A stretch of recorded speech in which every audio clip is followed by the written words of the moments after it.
Bonjour à tous. Aujourd'hui, nous sommes le mardi 9 septembre 2025 et nos amis Pep Escobar et le professeur Marandi sont de retour parmi nous.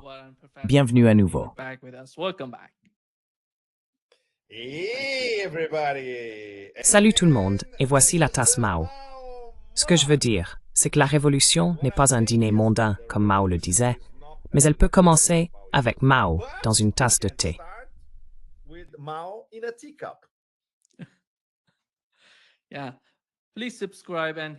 Oui, merci de vous abonner et d'appuyer sur le bouton j'aime pour nous aider à toucher plus de monde. Commençons, professeur Marandi, par ce qui se passe concernant le cas du Qatar. Israël a attaqué le Qatar, l'a bombardé et il voulait tuer le chef du Hamas au Qatar. Et nous savons que le système de défense du Qatar n'a rien fait. Et les États-Unis, qu'est-il arrivé selon vous? Quelle était la raison principale?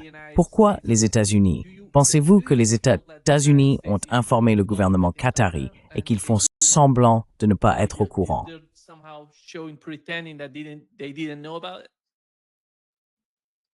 Je pense que peut-être quelque chose. J'ai parlé à certains de mes contacts américains, et ils disent que non, ils n'ont pas informé Doha. Doha.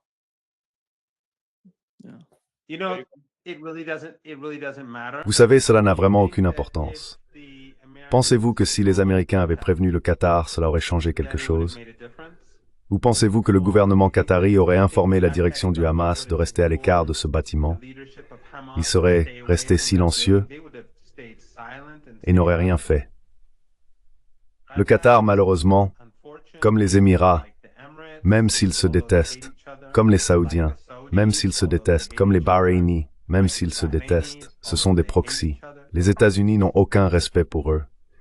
L'empereur est venu au Qatar, il est venu en Arabie Saoudite, il est venu aux Émirats.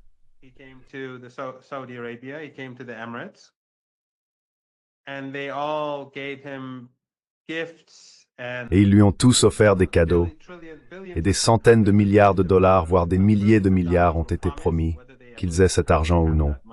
C'est un tout autre problème. Les Qataris lui ont offert un avion de 400 millions de dollars. Et qu'a-t-il fait? Rien. Être un proxy des États-Unis ne signifie pas que vous êtes en sécurité. Demain, les Israéliens pourraient bombarder Riyad et éliminer Mohammed Ben Salman. Ils pourraient éliminer la direction du Qatar.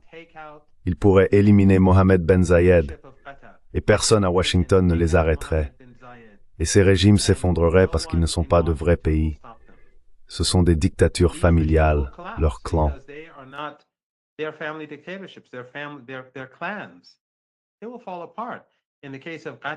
Ils vont s'effondrer. Dans le cas du Qatar et des Émirats, ils ont plus de serviteurs sous contrat et d'esclaves. Bien plus de serviteurs sous contrat et d'esclaves que de citoyens. Tout va s'effondrer. Cela montre donc, et je pense personnellement que c'était une décision insensée et qu'elle ne sert pas les intérêts du régime israélien ni ceux des États-Unis. Cela sert clairement les intérêts de Netanyahou, tout comme toutes les guerres ont servi ses intérêts. Mais aucune de ces guerres n'a servi les intérêts de l'Empire ou du régime israélien en tant qu'élément clé ou partie de cet empire, parce qu'ils ont discrédité tous ceux qui sont associés à l'Occident. Tout le monde est désormais discrédité.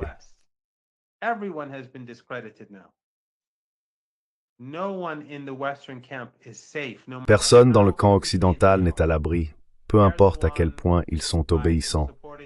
Erdogan a soutenu les États-Unis dans leur guerre sale et leur expansionnisme à travers la région. L'Arabie saoudite a passé des décennies à soutenir la politique américaine sur tous les plans. Le Qatar a fait de même, chacun à sa manière. Les Émirats, aucun d'eux n'est en sécurité. Pensez-vous que les États-Unis vont sanctionner le régime israélien? Pensez-vous que l'Union européenne va marginaliser Netanyahou et le régime demain après ce qu'ils ont fait au Qatar?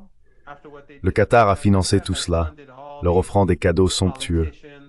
Chaque fois qu'un haut responsable politique occidental se rend au Qatar, il repart avec assez d'argent pour s'acheter au moins une voiture de luxe.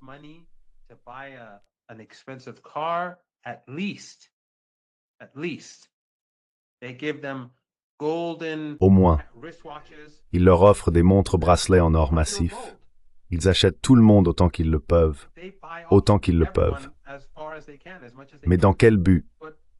À quoi cela sert-il? On peut être bombardé et personne ne fera rien. Aucun système de défense aérienne n'a été activé. Mais ce qui est tragique, c'est... Quelqu'un pense-t-il que la base aérienne d'Al Udeid au Qatar qui accueille le CENTCOM, la base avancée du CENTCOM, quelqu'un pense-t-il que les Qataris vont demander aux Américains de partir? Est-ce que les Américains vont être priés de partir de quelque part dans la région du Golfe Persique après cela? Bien sûr que non, car ce sont des régimes fantoches. Ils n'ont pas de soutien populaire.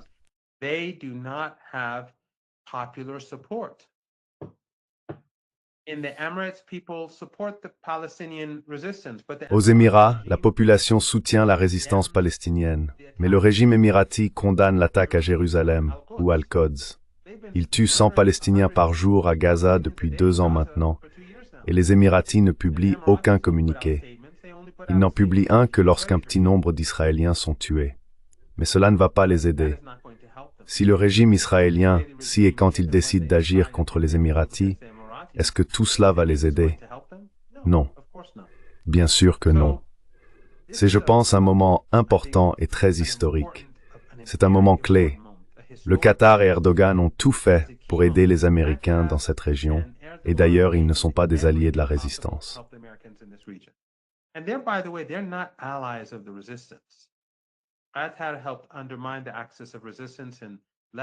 Le Qatar a contribué à affaiblir l'axe de la résistance au Liban, en Syrie et au Yémen. La chaîne de télévision qatari Al Jazeera affiche de la sympathie pour la Palestine, mais elle ne finance pas la résistance. Elle n'aide pas la résistance. Et la seule raison pour laquelle le Qatar et la Turquie accueillent des responsables du Hamas, c'est parce que les Américains les y autorisent. C'est parce que les Américains pensent qu'ainsi, ils disposent d'un certain levier. Car le Qatar s'occupe des Palestiniens, il leur offre de bonnes conditions d'hébergement, il leur apporte un soutien financier. Et de cette manière, les Américains estiment pouvoir créer des divisions entre la branche politique et la branche militaire, ce qui, jusqu'à présent, a échoué. Mais tel était l'objectif.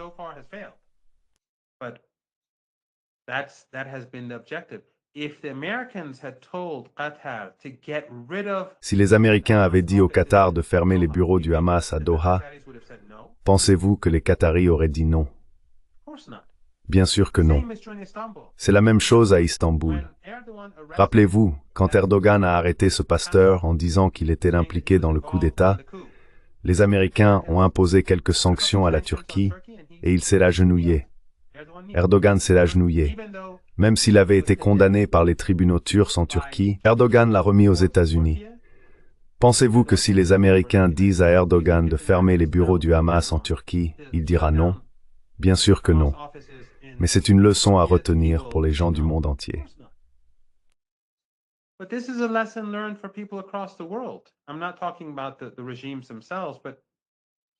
ne parle pas des régimes eux-mêmes, mais des personnes à leur solde, ainsi que des gens ordinaires à travers le monde.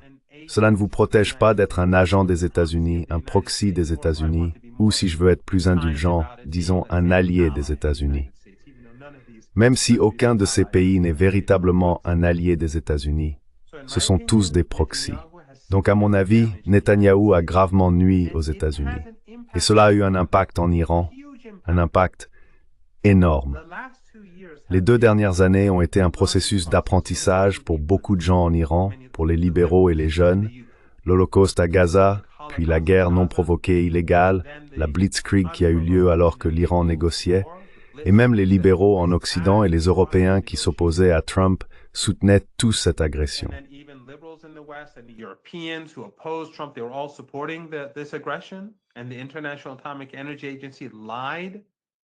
Et l'Agence internationale de l'énergie atomique a menti afin de faciliter l'attaque et ne l'a jamais condamné.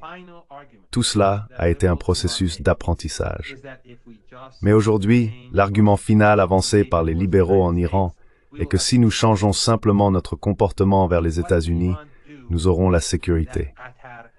Qu'est-ce que l'Iran peut faire que le Qatar n'a pas déjà fait? L'esclave parfaitement obéissant n'a aucune protection. Donc cela ne fait que renforcer l'argument avancé par l'imam Khomeini et l'ayatollah Khamenei après lui.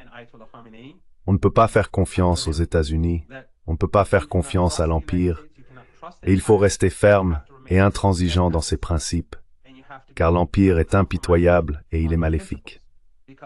Il n'y a rien d'autre à tirer de cela, Nima. Il n'y a aucun moyen pour les Américains de donner un sens à cela, pour les peuples du monde entier.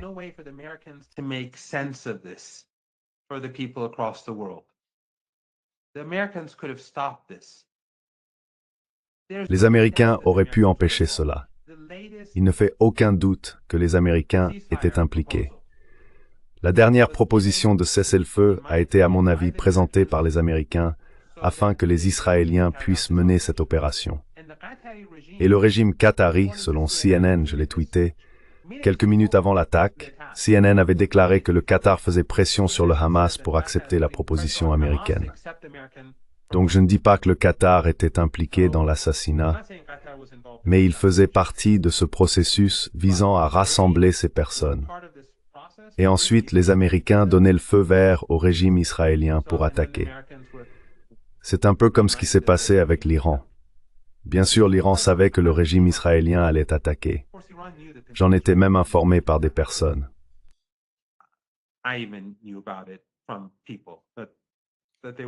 Vous m'avez dit pendant l'émission qu'Israël allait attaquer.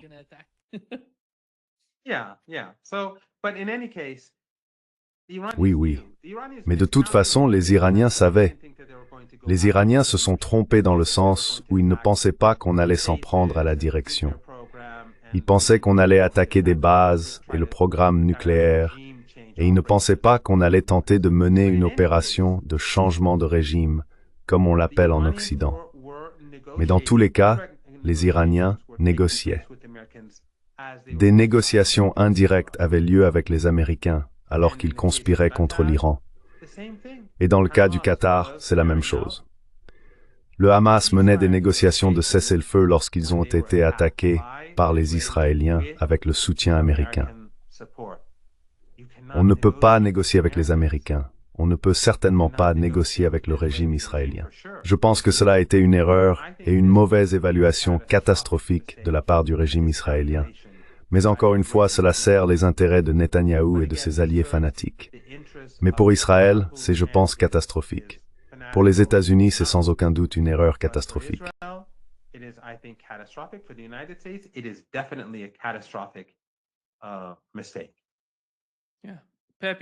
Pepe, vous pouvez compléter ce qu'a dit le professeur Marandi, mais il semble que l'attaque ait échoué. Oh, pardon.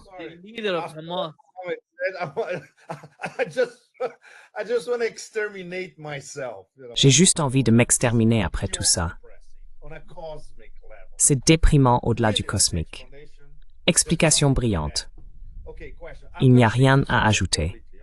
Bon, question. Je vais complètement changer de sujet. Je suis pas d'humeur à parler de quelque chose qui nous pousse au suicide, comme cette situation. Sachant que je reviens d'un dîner extraordinaire ici à Pékin et que je suis totalement dans une ambiance chinoise. Mais les métaphores chinoises m'échappent pour dire ce que nous devrions faire à propos de cette bande sioniste. Et je préfère ne pas le dire en direct, mais tu as une assez bonne idée de ce que je dirais à ce sujet. Donc, encore une fois, je bois à la santé de mon ami Mao, et je vais changer de sujet pour parler au moins de quelque chose d'auspicieux. Juste avant que tu commences, Pepe, puis-je ajouter une chose? Just before you begin, Pepe, can I just add one thing? Yeah, go ahead, Professor Marandi. Because after the Parce qu'après que Pepe aura changé de sujet, je discuterai probablement de ce que Pepe voudra aborder. Je pense en fait que, et je dois choisir mes mots avec soin, je dois formuler mes phrases avec précaution. Je pense en fait qu'avec un peu de chance, personne n'a été martyrisé. Nous devrons voir. Nous avons vu différents rapports. Évidemment, le chef du Hamas est une personne déterminée, et ils veulent l'écarter. Je ne veux pas trop entrer dans les détails concernant les calculs du régime israélien, car peut-être qu'ils essayent d'éliminer certaines personnes au sein de la direction politique du Hamas, et pas tout le monde. Ils veulent modifier l'équilibre au sein de la direction politique du Hamas. Je ne sais pas quel est leur objectif. Mais il y a de nombreuses choses auxquelles on peut penser. I don't know what their objective is, but there are many different things that you can think of. But I think at the end of the day, ultimately, Mais this je pense qu'au bout du compte, cela renforce la résistance. Cela renforce l'axe de la résistance. Parce que la logique de l'axe de la résistance est claire comme le jour pour ceux qui veulent garder les yeux ouverts, qui veulent avoir les yeux ouverts. who want to keep their eyes Ceux qui veulent garder les yeux fermés et les maintenir fermés, ces gens-là, ces intellectuels à la solde, ces centres religieux et culturels financés par ces régimes de l'OTAN ou de la région du Golfe Persique, s'ils veulent garder les yeux fermés, ils peuvent les garder fermés. Mais pour tous les autres, c'est une révélation. La sale guerre en Syrie, nous avons vu ce qui s'est passé. Nous voyons le régime dans le camp américain. Tout cela réveille les gens à la réalité que la seule véritable voie à suivre est celle choisie par l'axe de la résistance.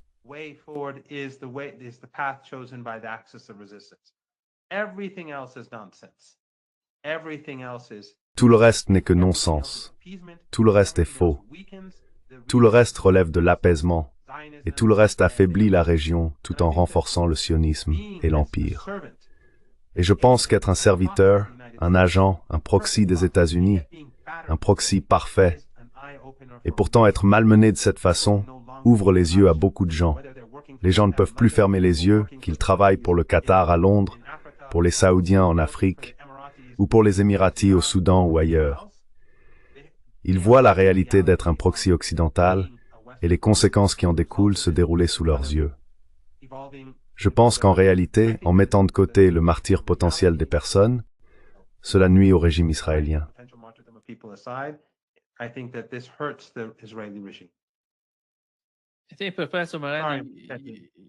Je pense, professeur Marandi, que vous devriez mentionner la différence entre la façon dont le système de défense qatari a réagi à l'attaque israélienne et ce qu'il a fait pendant la guerre entre l'Iran et Israël.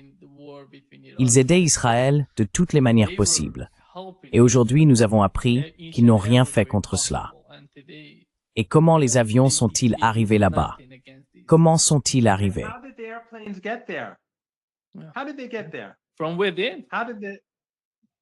De l'intérieur. Comment cela a-t-il? C'est l'une de deux choses. Soit les Saoudiens et les autres étaient complices, soit toutes ces armes qu'ils ont achetées pour des centaines de milliards de dollars, pour des milliers de milliards de dollars, ne sont que de la camelote inutile. En d'autres termes, les Américains les ont tout simplement arnaqués et ils ne peuvent même pas se protéger eux-mêmes. Désolé, Pepe.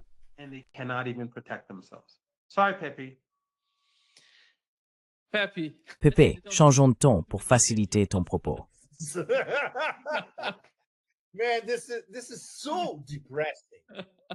Mon Dieu, c'est tellement déprimant. Vous n'avez aucune idée, ni vous deux, ni notre public. Vous savez pourquoi je veux changer de sujet? Parce que je veux parler de choses qui ne sont pas déprimantes. Exactement le contraire. D'accord. Donc, encore une fois, un toast à mon ami Mao. Et revenons à la semaine dernière. Vous savez ce que j'ai fait ces derniers jours. J'ai été entre la Russie et la Chine. Évidemment, c'est l'avenir. Donc j'ai quitté l'Otanstan pour aller à Tianjin. Mais j'avais que quelques heures, parce que mon vol de Pékin à Vladivostok, j'ai dû retourner à l'aéroport pour pouvoir aller à Vladivostok.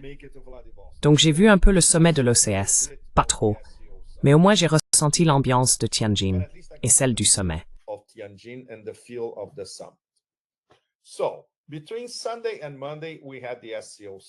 Donc, entre dimanche et lundi, nous avons eu le sommet de l'OCS, qui était l'équivalent miroir du sommet des BRICS à Kazan l'an dernier en Russie. Les BRICS, l'année dernière, ont pris de l'ampleur et ont commencé à montrer, d'accord, de quoi s'agit-il vraiment. Cette année, l'OCS a fait exactement la même chose, en incluant certains des principaux acteurs des deux côtés. Et c'est là que nous assistons à des scènes absolument extraordinaires, entre l'ancien triangle Primakov, Russie, Inde et Chine ou RIC, où les dirigeants se parlent, se tiennent la main, rien dans les couloirs, et plaisantent probablement à propos de vous savez qui. C'est cette image qui a fait le tour du Sud global, où elle a été accueillie avec joie, bien sûr, et dans le Nord global avec quoi d'autre?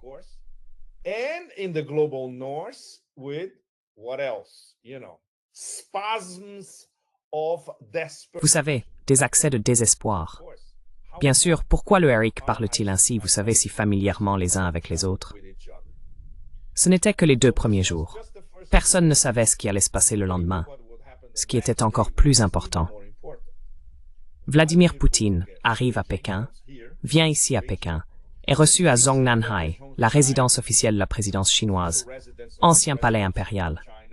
Si vous avez une audience à Zhongnanhai et une conversation privée à Zhongnanhai, c'est le sommet du sommet du sommet. Il n'y a rien de plus élevé que cela. Poutine et Xi, mardi, le lendemain de la fin de l'OCS à Tianjin, ont passé en revue en détail le partenariat stratégique Russie-Chine. They reviewed the Russia-China strategic partnership in detail, and that was the preparation for the day after. Et cela a servi de préparation pour le lendemain, lorsque nous avons eu à nouveau le défilé ici. 80 ans depuis la victoire contre l'agression japonaise et le chapitre asiatique du fascisme nazi. Y compris, bien sûr, quelque chose que personne en Occident ne connaît, le nombre stupéfiant de victimes chinoises, qui pourrait atteindre 20 millions. Personne en Occident, à part quelques spécialistes, ne connaît cela en détail. Et bien sûr, ce n'était pas une démonstration de force de la part des Chinois. C'était essentiellement une superpuissance confiante, pour la première fois, montrant ce qu'elle possède, au cas où elle serait attaquée. Oh, vous voulez nous attaquer? Très bien. Allez-y, nous sommes prêts.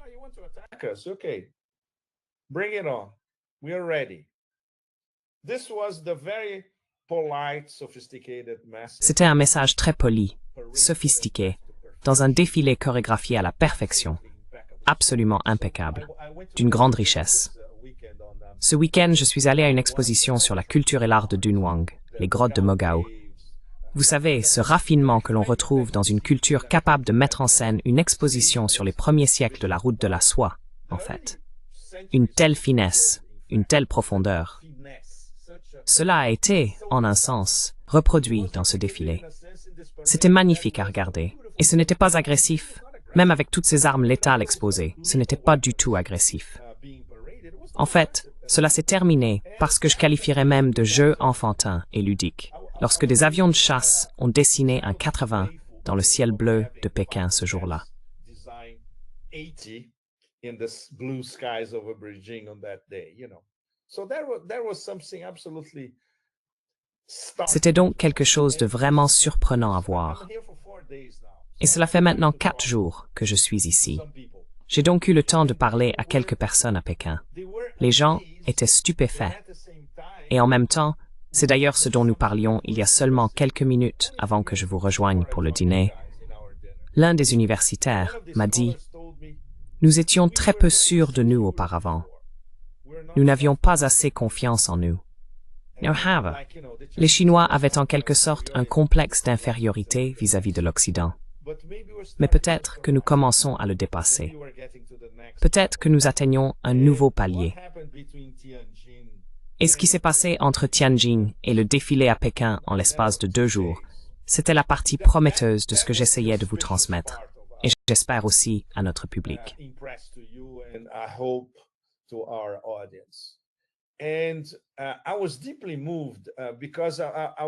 Et j'ai été profondément ému parce que je n'ai pas pu voir le défilé, ayant fait le choix d'être au forum de Vladivostok. Je pense que c'était la bonne décision, car ce que j'ai vu à Vladivostok après ces quelques heures passées à Tianjin durant toute la semaine était aussi surprenant que ce qui s'est passé à Tianjin et à Pékin. J'ai vu essentiellement la direction russe pleinement engagée, non seulement dans le développement de l'Arctique et de l'Extrême-Orient, vous savez, tout l'immense Est de la Sibérie, mais maintenant, il crée un nouveau corridor logistique. Il crée un corridor logistique pour l'Asie du Nord-Est, ce que les Chinois définissent à juste titre comme la route de la soie arctique. La dénomination russe est la route maritime du Nord. La dénomination chinoise, accrocheuse. Et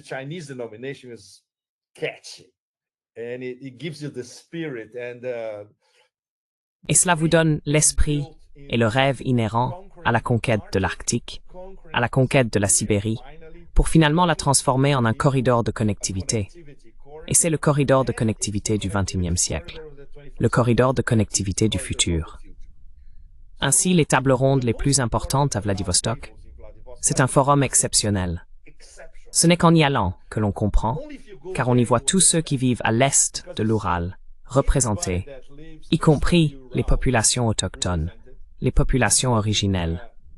On y voit les gouverneurs provinciaux, on y voit les dirigeants des grandes entreprises qui investissent dans la partie orientale de la Russie, qui est gigantesque, 10 fois plus grande que l'Europe.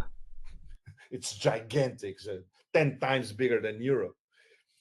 And you can talk to them and you can see them if they believe in Et vous pouvez leur parler et voir s'ils croient en ce rêve, qui est l'équivalent russe de ce que les Chinois ont commencé à faire en 1999 avec leur campagne « Aller vers l'Ouest », qui visait essentiellement à développer le Tibet et le Xinjiang en particulier.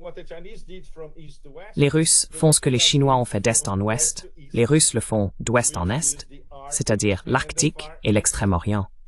Et ils investissent autant qu'ils le peuvent pour transformer ces différentes oblasts en économies de haute technologie, tout en créant des conditions favorables. Par exemple, lors de certaines tables rondes, il y avait de nombreux hommes d'affaires sud-coréens, pas seulement des Russes et des Chinois. Des Sud-Coréens étaient également présents. Les Mongols étaient aussi là, pour des raisons évidentes, à cause du projet Force de Sibérie 2. Mongolians for obvious reasons because the power of Siberia 2.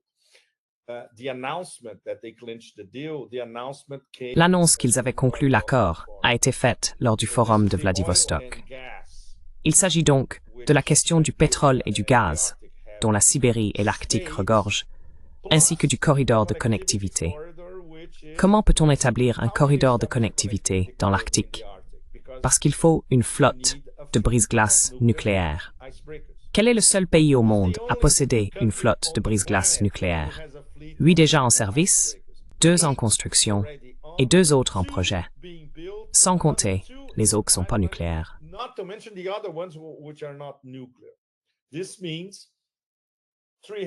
Cela signifie que 365 jours par an, 24 heures 24 et 7 jours 7, ce corridor de connectivité sera opérationnel, peut-être d'ici 2026 ou 2027. Pour donner une idée, lors de l'un des panels, le PDG de Rosatom, qui est l'entreprise nucléaire d'État en Russie, a présenté en détail, pendant une demi-heure, ce qu'il prévoit de faire, ainsi que les défis à relever. Notamment, la nécessité de trouver des financements pour l'ensemble du projet. Ce n'est pas seulement parce que le gouvernement fédéral est fortement impliqué, mais aussi parce que Poutine considère cela comme un projet personnel. Il y est personnellement investi.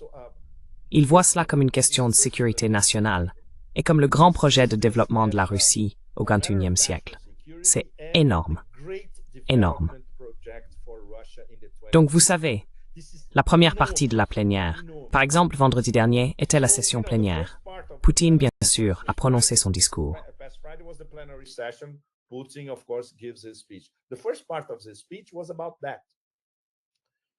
La première partie de son discours portait là-dessus. Puis il en vient au point culminant. Et ce point culminant, c'est qu'il a cette belle formulation, le corridor transarctique. Le corridor transarctique va devenir le canal de Suez du XXIe siècle. Et les Russes sont en tête. Et ce sont les Russes qui le construisent. Bien sûr, les Chinois veulent aussi participer. Les Sud-Coréens veulent aussi participer. Même les Nord-Coréens également. Kim Jong-un et Poutine ont aussi parlé de la route de la soie arctique lorsqu'ils se sont rencontrés en face à face. Voilà donc tout le jeu prometteur, qui contraste directement avec ce que Mohammad a brillamment expliqué, à savoir que notre réaction, non pas en tant qu'analyste géopolitique, mais en tant qu'êtres humains, c'est au-delà du déprimant.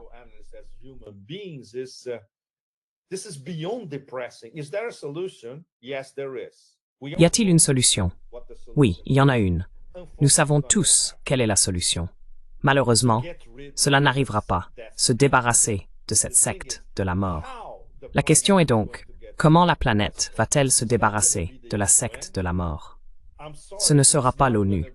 Je suis désolé, ce ne sera pas une réunion extraordinaire des BRICS comme celle d'hier, qui était franchement assez médiocre, pour être honnête. Même si nous n'avons pas eu ce que Poutine a dit, C'était particulièrement intéressant.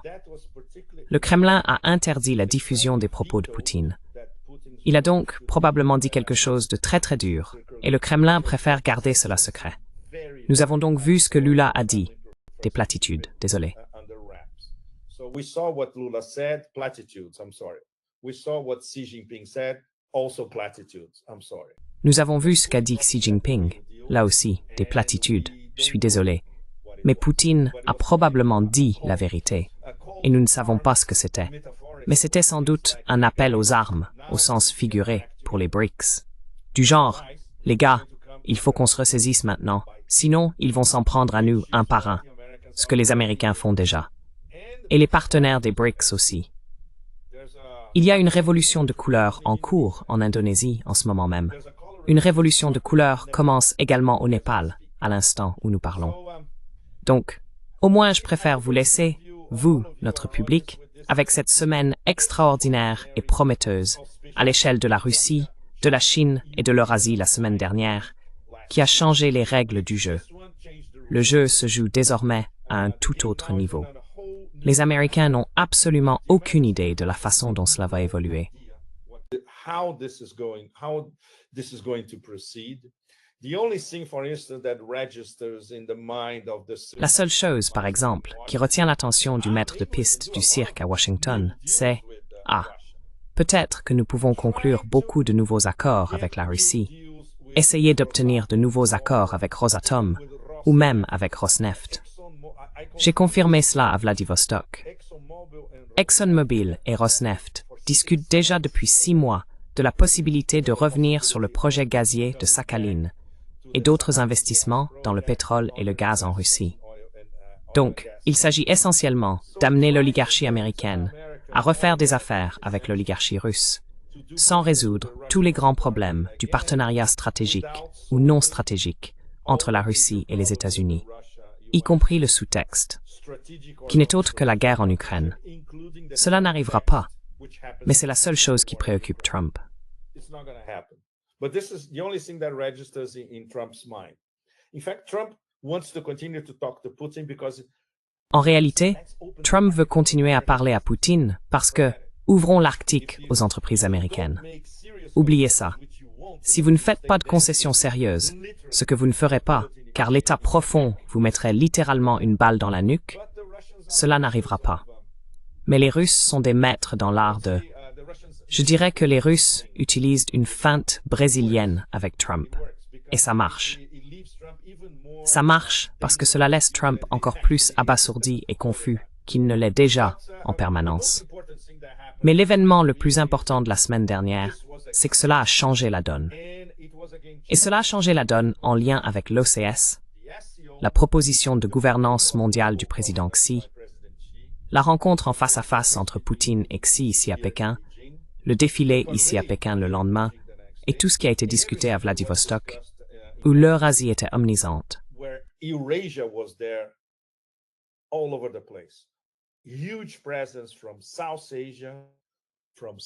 Forte présence d'Asie du Sud, d'Asie du Sud-Est, pas malheureusement de Mohammad Marandi, ni de Nima Al-Khorshid d'Asie de l'Ouest.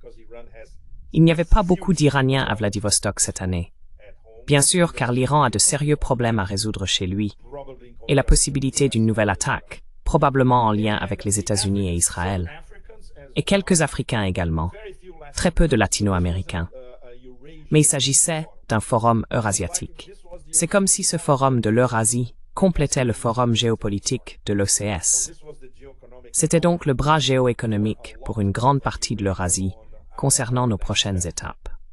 Voilà les amis, encore une fois Mao Zedong, la révolution n'est pas un dîner de gala, mais elle peut commencer par une tasse de thé ou un sommet à Vladivostok.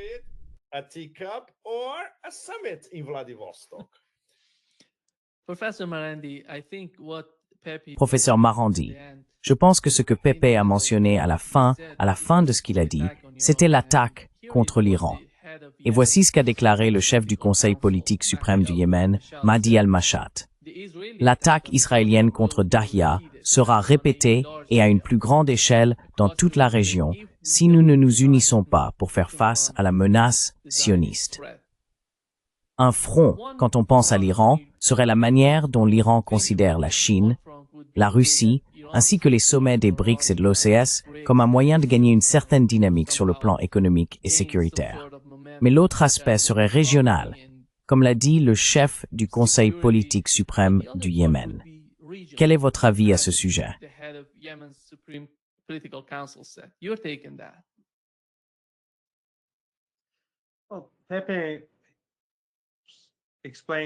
Eh bien, Pepe a parfaitement expliqué ce qui s'est passé au cours de la semaine dernière.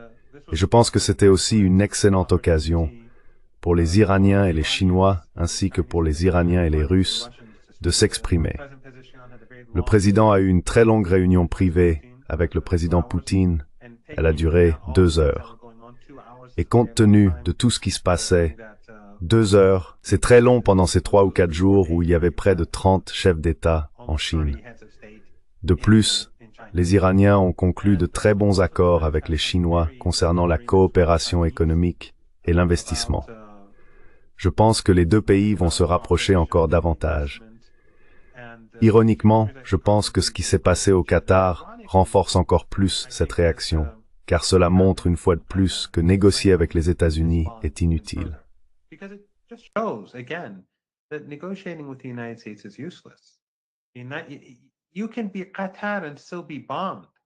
Vous pouvez être le Qatar et quand même être bombardé, alors imaginez l'Iran.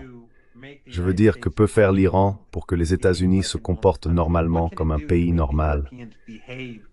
Que peut-il faire pour que les Européens se comportent comme des êtres humains normaux? Rien. Ce n'est pas faisable. Je veux dire, le Qatar est le plus obéissant de tous les serviteurs des États-Unis dans le monde. Ils arrosent les Américains et les Européens comme personne d'autre. Je veux dire, les élites, les politiciens, les diplomates, les journalistes, tout le monde, quand ils vont au Qatar, ils séjournent dans les meilleurs hôtels. Bref, le fait est que... Exactement. Je me souviens qu'une fois j'étais dans un hôtel au Qatar, j'y avais été invité par Al Jazeera. Je ne citerai pas le nom de l'hôtel, mais c'est l'un des hôtels les plus connus. Je suis monté prendre le petit déjeuner le matin, et il y avait un buffet immense. C'était mieux que dans les hôtels 5 étoiles ordinaires.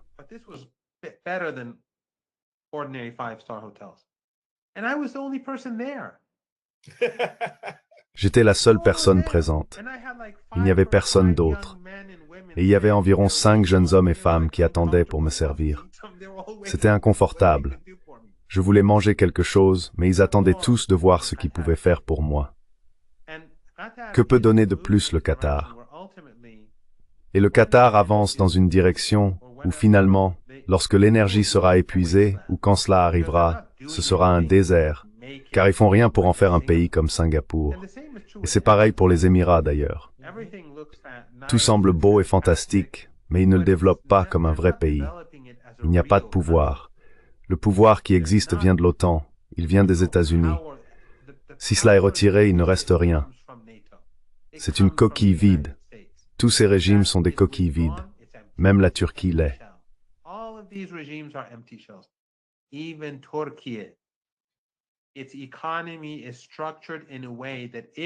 Son économie est structurée de telle manière que si les Américains coupent les vivres, tout s'effondre. Ils ne peuvent pas supporter les sanctions.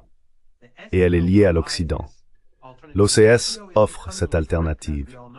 Et l'OCS devient un peu comme les BRICS, comme nous le savons tous aujourd'hui. L'OCS n'était pas initialement conçu pour devenir, vous voyez, les BRICS se rapprocher de l'OCS et l'OCS se rapprocher des BRICS.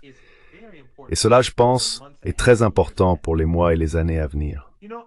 Vous savez, j'ai une expérience personnelle que je pense pertinente pour notre discussion. Lorsque les négociations nucléaires avaient lieu entre l'Iran et le P5+1, ou le P4+1 avec les Américains en coulisses, à Vienne, pendant le mandat du président Raisi, j'ai dit qu'au milieu des négociations, la guerre en Ukraine avait commencé.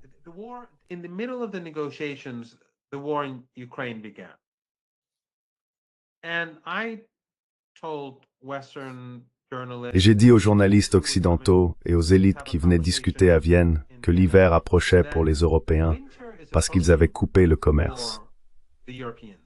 Mais plus important encore, Ils avaient rompu leurs relations énergétiques avec la Russie.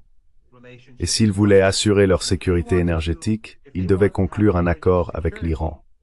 Ainsi, ils pourraient investir dans le pétrole et le gaz iranien, et leur avenir serait assuré. Eh bien, les Européens, étant les faibles qu'ils sont, ont accepté, et nous avions le texte final, puis il a été soumis aux Américains, et ils ont rechigné. Biden n'a pas signé. Les élections de mi-mandat approchaient, et même si le chef de la politique étrangère de l'UMERON à l'époque disait « C'est un bon accord, ce texte est bon, et j'espère que les Américains l'accepteront », Biden ne l'a pas signé.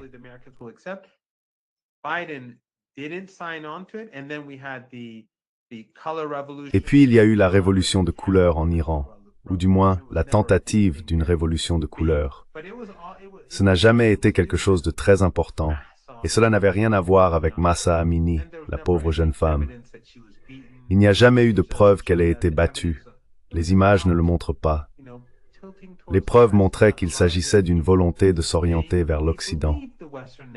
Beaucoup de jeunes croient au récit occidental, qu'il suffit de conclure un accord avec l'Occident pour que tout aille bien, que l'économie redevienne normale et qu'on vous traite en amis. Et comme je l'ai dit, ces dernières années ont tout changé.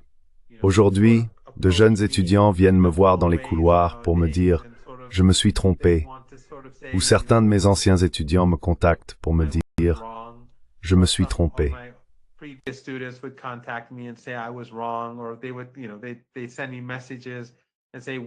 Ou alors ils m'envoyaient des messages en disant « Nous nous sommes trompés et tu avais raison ». Tout a changé à la suite des événements de ces 2 dernières années et la mentalité de beaucoup de gens a évolué. Mais de toute façon, ensuite il y a eu les émeutes à Téhéran et dans d'autres villes, la soi-disant tentative femme-vie-liberté, vous savez, une tentative de révolution de couleur. Et les Européens et les Américains, leurs calculs ont changé et ils n'ont pas conclu l'accord. Eh bien maintenant nous avons un deuxième gazoduc qui a été convenu entre les Russes et les Chinois, la force de Sibérie 2. D'où viendra le gaz? Il viendra de ces régions qui exportent actuellement du gaz vers l'Europe.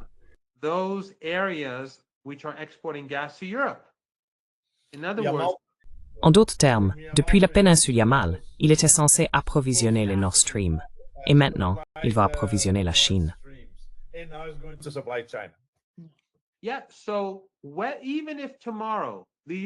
Oui, donc même si demain, les Européens décident qu'il faut renouer des liens avec Poutine, c'est trop tard. Ils ont perdu. D'ici 5 ans, en 2030, si tout se passe comme prévu, ces approvisionnements seront déjà engagés envers la Chine. Donc en ce moment, les Européens font déjà face à une crise énergétique. On assiste à la désindustrialisation de l'Allemagne et de l'Europe du Nord, et cela va continuer. Ils sont liés aux États-Unis et vont devoir recevoir du gaz américain très cher grâce au président américain brutal. Mais dans 5 ans, ce sera pire qu'aujourd'hui. L'Europe a signé son propre arrêt de mort. Elle a détruit son économie et elle aurait pu conclure cet accord avec l'Iran. S'ils avaient fait cet accord, imaginez comment les choses seraient aujourd'hui. Ils auraient investi dans le gaz iranien. L'Iran possède les 2e plus grandes réserves de gaz après la Russie. Ils auraient investi dans le pétrole iranien et ils auraient échappé à cette crise.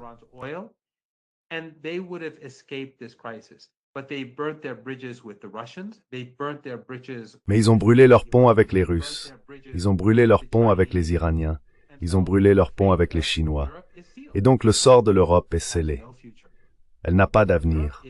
L'Europe est finie, à moins qu'il ne se produise quelque chose d'extraordinaire, ce qu'aucun de nous ne peut prévoir.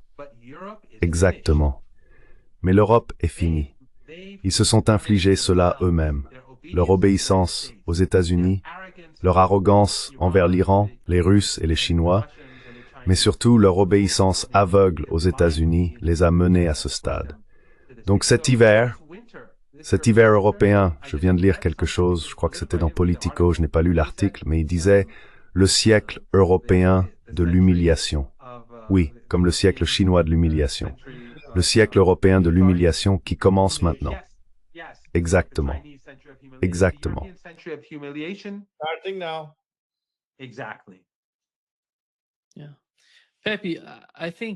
Oui, Pepe, je pense que ce que le professeur Marandi a dit à propos de l'Europe, et nous avons appris que le représentant européen s'est rendu à Washington pour discuter avec Donald Trump et son administration de la possibilité de mettre plus de pression sur la Russie. Et nous avons eu Blinken qui a suggéré à l'Inde, si vous voulez vous rapprocher des États-Unis, je parle du secteur commercial aux États-Unis, il a dit que vous pourriez quitter les BRICS.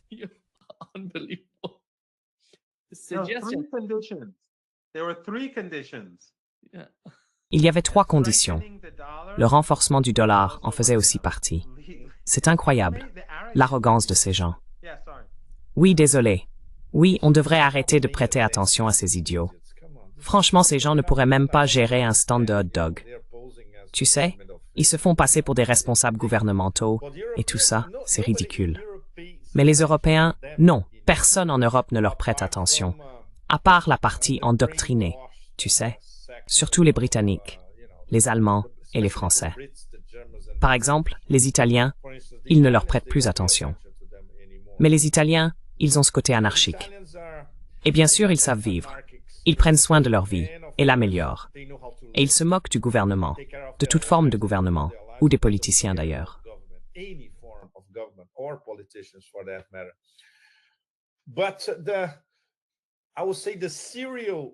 Mais je dirais que le suicide en série de l'Europe, c'est devenu une caricature.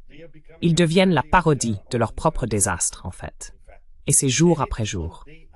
Chaque fois que l'un de ces idiots ouvre la bouche, c'est toujours la même chose. Ce type, Stoltenberg, qui fait office de secrétaire général de l'OTAN, l'un des Néerlandais les plus stupides de l'histoire.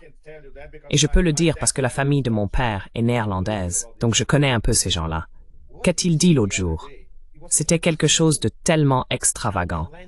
Et bien sûr, il retourne tout à l'envers, comme « Oh merde, la femme estonienne, complètement folle ».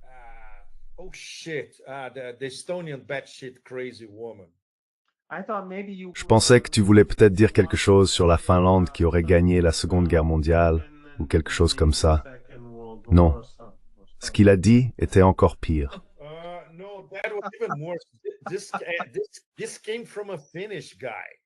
C'est venu d'un Finlandais, en fait, quelque chose dans ce genre. Donc vous savez, pourquoi prêter attention à tout ça? Trump. Au moins Trump a ceci.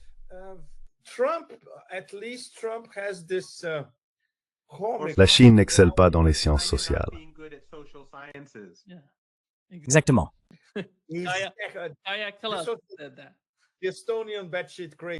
La folie totale estonienne.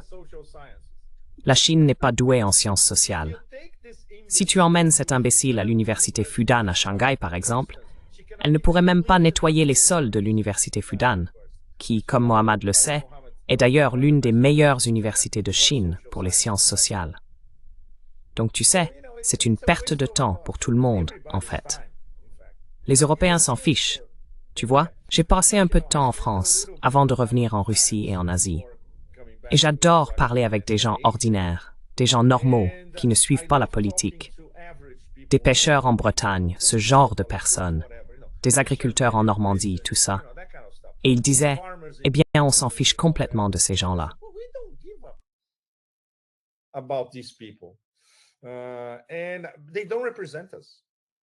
Et ils ne nous représentent pas. Tout d'abord, ils détestent la France en tant qu'État-nation. Ils détestent la culture française. Ils ne nous représentent pas. Ils suivent simplement les dictats de Bruxelles, aveuglément. Et ils veulent nous dépouiller, en termes d'impôts, en détruisant ce qui reste de l'État-providence. Ce qui est précisément l'une des raisons pour lesquelles le dernier gouvernement français vient de s'effondrer il y a 1 ou 2 jours. Et le FMI pourrait leur rendre visite prochainement. Tu paries, exactement. C'est tellement frappant quand on compare la turpitude morale, la décadence intellectuelle de l'Europe, et puis on prend l'avion, on arrive ici à Pékin, et on voit, waouh, une superpuissance renouvelée, sûre d'elle-même. Mais c'est au-delà de tout. Je n'ai pas encore réussi à l'assimiler.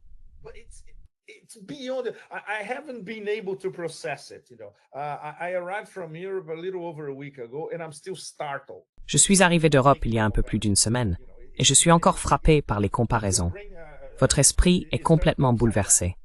Par exemple, il y avait, 3 ou 4, il n'y avait aucun Européen à Vladivostok. 0. Rien. Sans parler de leurs médias. Je ne me souviens pas avoir vu de médias européens à Vladivostok. Donc, l'avenir se forge en Eurasie, en Asie de l'Est, et ils en sont totalement inconscients. C'est comme s'ils s'étaient résignés à perdre la course et à devenir insignifiants au XXIe siècle. Ils n'ont rien à offrir. En fait, ils n'ont rien à offrir à la planète. Non seulement ils n'ont rien à offrir à leurs propres citoyens dans les États-nations de lui-même, imaginez ce qu'ils peuvent offrir au reste de la planète.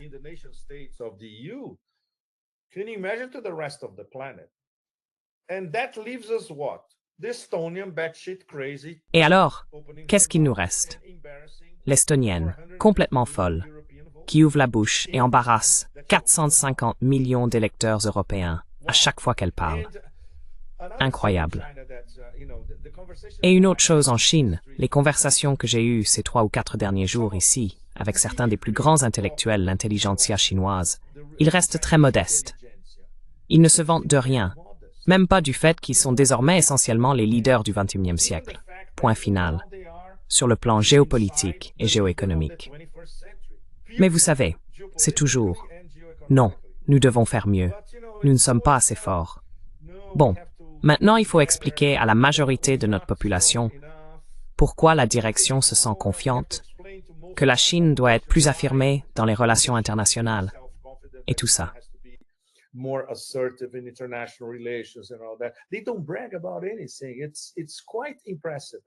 ne se vantent de rien. C'est assez impressionnant. Et ce sont des personnes très très instruites, des gens qui ont beaucoup voyagé. Ils connaissent aussi bien l'Occident. Donc, ce sens de l'humilité, et vous savez, c'est fascinant. Et si l'on compare, encore une fois, avec ce que Mohammad disait tout à l'heure, l'arrogance mêlée d'ignorance des soi-disant élites politiques occidentales. Mais dans le cas des États-Unis, cela atteint des niveaux intergalactiques. Quand l'imbécile qui a inventé la guerre des tarifs dit ouvertement que la Russie, la Chine et l'Inde sont des sangsues, comment peut-on répondre à cela? C'est le summum de l'imbécilité chez un responsable gouvernemental relativement important.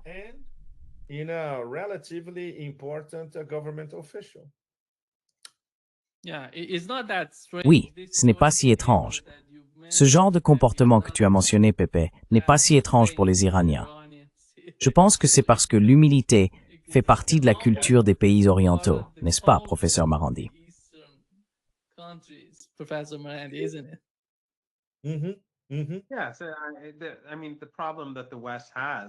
Oui, je veux dire, le problème de l'Occident, bien sûr, a toujours été son arrogance. Vous savez, je pense en fait que si l'Union soviétique ne s'était pas effondrée, l'Occident ne serait pas dans un état aussi pitoyable aujourd'hui. Mais leur arrogance n'a fait que s'amplifier. Cela a empiré dans les années 1990. Et ils pensaient vraiment que c'était la fin de l'histoire, même lorsque Fukuyama a fait marche arrière. Oui, oui. Et même lorsque Fukuyama a en quelque sorte nuancé cette idée, c'était la perception générale. Et cela a influencé le reste du monde. Beaucoup de personnes qui étaient critiques envers l'Occident se sont tournées vers lui. Beaucoup ont abandonné leur idéologie de résistance. Même en Iran, certains de ceux qui étaient les plus critiques envers les États-Unis dans les années 1980 et au début des années 1990 ont changé de camp et sont devenus libéraux et pro-occidentaux. Les États-Unis, les Européens, ils avaient tout.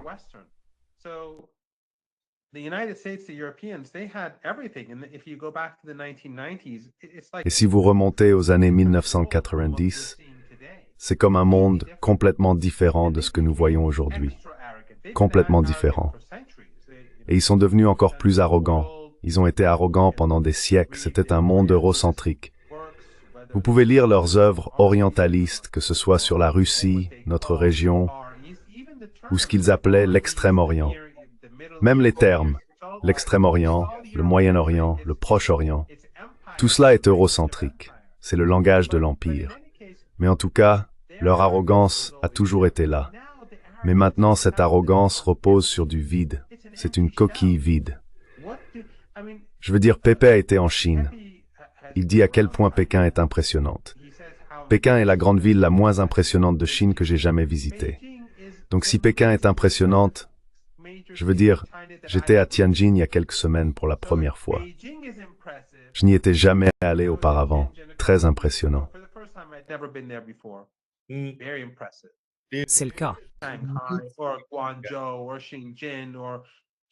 Ou Guangzhou, ou Shenzhen, ou Chengdu, ou Chongqing, oh quelle belle ville, ou Ningbo.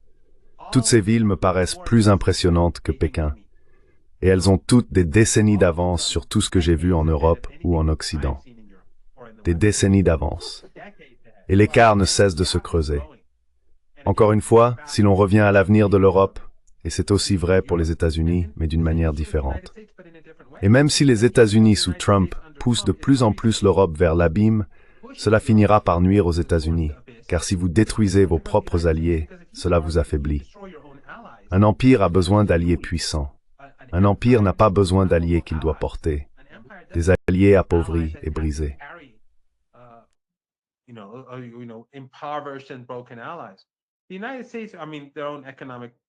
Les États-Unis, je veux dire leur propre crise économique interne, vont bientôt les frapper de plein fouet. Je veux dire, elles sont déjà là, mais la situation va empirer aux États-Unis. Il n'y a aucun doute là-dessus. C'est quelque chose dont Pepe parle, et d'autres comme Alastair Crooke en parlent depuis des années. Les États-Unis sont en déclin. Ils vont continuer à décliner. Mais même si l'on met ça de côté, le déclin de l'Europe est en soi le déclin de l'Empire. C'est le déclin des États-Unis. Parce que, comme je l'ai dit, l'Empire a besoin d'alliés puissants. Donc la Chine est bien en avance sur l'Europe, mais il la méprise. Vous savez, ces Chinois, ils ne sont pas doués en sciences sociales. Les Russes ne sont pas bons non plus.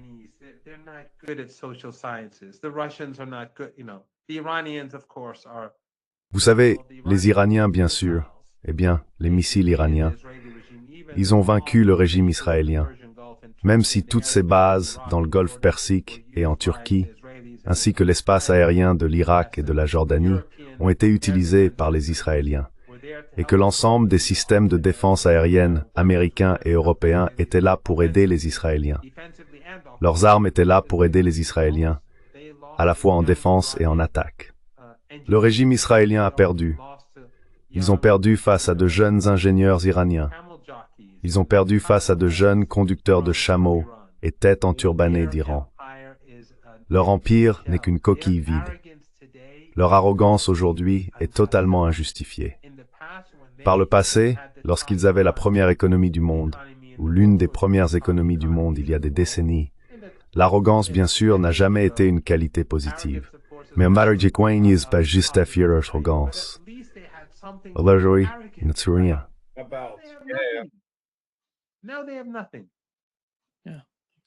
Oui, exactement. Merci beaucoup, professeur Marandi et Pepe. Ce fut un grand plaisir. Les deux personnes les plus cool de tous les temps. Et le meilleur Brésilien aussi. Non, non, non, non, non. Je m'en tiens à mon doute victorieux. On en parle demain. Ce qui aussi, si les gens, l'un des points clés de tout le défilé était le discours du président Xi, oui. Et il a parlé de oui. Et je pense que là où il mentionne Mao, c'est quelque chose que les gens doivent examiner de plus près.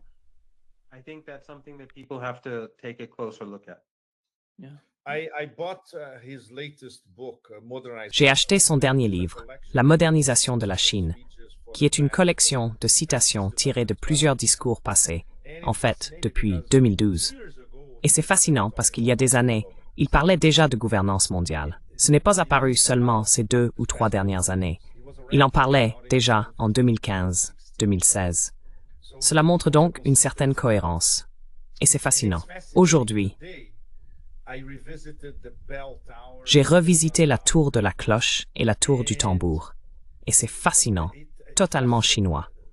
Ils les décrivent depuis la dynastie Yuan jusqu'à la Ming, puis la Qing, l'architecture comme de la musique. Et ils font aussi un parallèle avec la bonne gouvernance. Et là, évidemment, je me suis dit, OK, je vais essayer d'écrire une chronique en essayant de lier architecture, musique, dynastie impériale en Chine, gouvernance mondiale, Et ce qui s'est passé la semaine dernière ici à Pékin. China global governance and what happened last week here in Beijing. Let's Well, see. you know, if I can something- pull it up. Voyons voir. Eh bien, tu sais, Pépé, quelque chose que beaucoup de gens ignorent, c'est qu'avant le siècle de l'humiliation, pas celui des Européens qui commence, mais avant le siècle de l'humiliation chinoise, ils étaient la plus grande économie du monde. They were the largest economy in the world. Yes, until 1750, roughly. Oui, jusqu'à environ 1750 ou 1760. Donc cette prédominance de l'Occident a duré 250 ans. C'est pas beaucoup. Ça n'a jamais été 500 ans. Donc, en termes historiques, c'est un grain de sable. Ce n'est rien. Et maintenant, on revient à ce que c'était, l'Eurasie comme centre de l'activité économique de la planète. C'est naturel, non? Activity on the planet. So natural, isn't it? Yeah. Yeah. Thank Oui. you so much. Merci beaucoup à vous deux. Thank you guys. You totally rock. Thank you for having me. Not as Merci les gars. Vous êtes géniaux. Pas autant que Mao. Merci.